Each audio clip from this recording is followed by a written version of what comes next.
кирмакпарварӣ яке аз соҳаҳои сердаромади иқтисодиёти мамлакат ба ҳисоб меравад. Кишоварзони ноҳияи Носири Хусрав дар самти кирмакпарварӣ таҷрибаи бою ғанӣ дошта.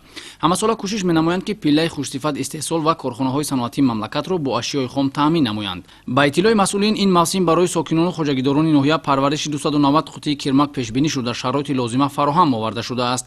Тибқи таҳлилу мушоҳидаҳои кормандони соҳа, яке аз омилҳои афзун намудани ҳосилнокии пилла ва баланд бардоштани сифатнокии ин ашёи хоми ватанӣ аз обу ҳавои маҳал ва ғизонокии барги дарахтони тут сахт вобастагӣ дошта.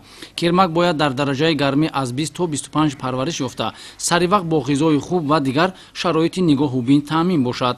масъулин ва аҳли заҳмат дар ноҳияи Носири Хусрав пайваста кӯшиш бар он менамоянд, ки дар баробари истифодаи заминҳои кишоварзӣ ва хоҷагиҳои деҳқонӣ ба парвариш ва нигоҳубини кирмак таваҷҷӯҳи беандоза равона карда, ният доранд, ки дар оянда бо назардошти бунёди тузорҳои нав ва самараовар гардидани онҳо баҳри боз ҳам рушд бахшидани соҳа парвариши онро ба таври васеъ ба роҳ монда, ҳаҷми истеҳсоли пилларо ба маротиб афзоиш диҳанд.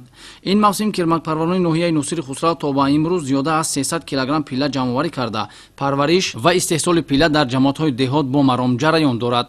бояд гуфт, ки дар солҳои соҳибистиқлолии мамлакат бо мақсади рушди соҳаҳои кирмакпарварӣ ва коркарди пилла як қатор барномаҳои давлатӣ қабул гардидааст, ки ҳадафи асосии барномаҳои мазкур фароҳам овардани шароит ва замина барои рушди босуботи соҳаҳои кирмакпарварӣ ва коркарди пилла мебошад.